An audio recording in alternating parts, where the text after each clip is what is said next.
Dernière petite fonctionnalité du menu édition qui peut être intéressante, ça va être échelle basée sur le contenu.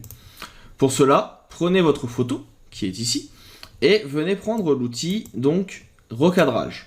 Je vais venir élargir ma photo, comme ceci, donc là je vais dézoomer un petit peu pour que ça soit plus visible, et j'agrandis ma photo en largeur.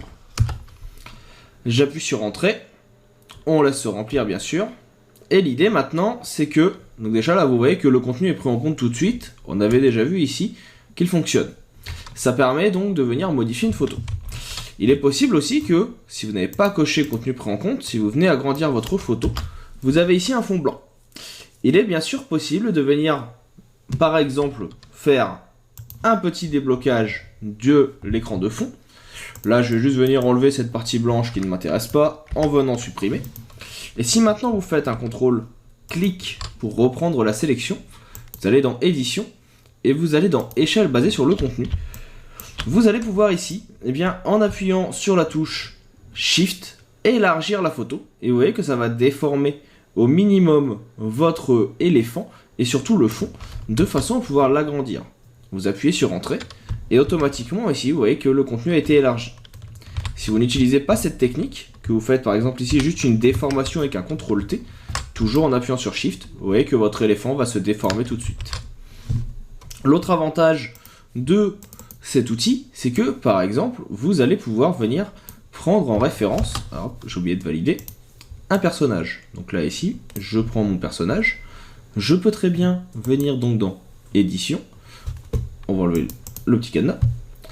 Vous pouvez aller dans Échelle basée sur le contenu. Et ici, vous avez donc, en plus des options de taille, la possibilité de choisir de protéger, par exemple, les humains. Automatiquement, il va rechercher ce qui est un personnage humain. Et là, donc, vous voyez que si vous agrandissez, il l'a sélectionné et il va le modifier. Si vous ne le cochez pas, c'est parce qu'il était protégé.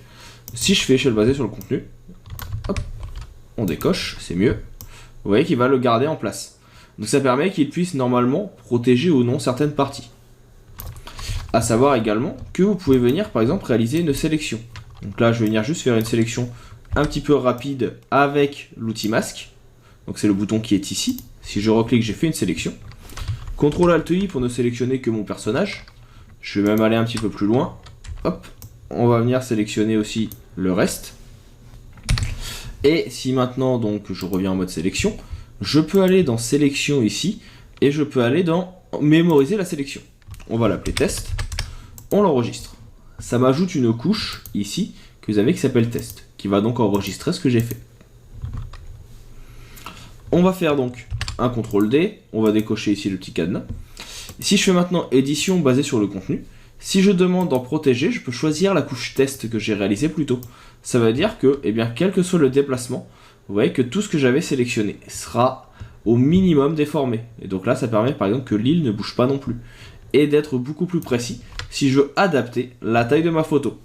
Et donc, de cette façon, maintenant, je peux venir même faire un redimensionnement de celle-ci. Et vous voyez que toute la partie que j'avais sélectionnée n'a pas bougé. Donc c'est vraiment un avantage assez intéressant qui permet de modifier la taille d'une photo, de modifier son recadrage, tout en gardant le sujet principal sans le déformer. Donc là, vous pouvez voir le avant-après. Vous voyez que toute la partie île et la partie personnage n'a pas changé.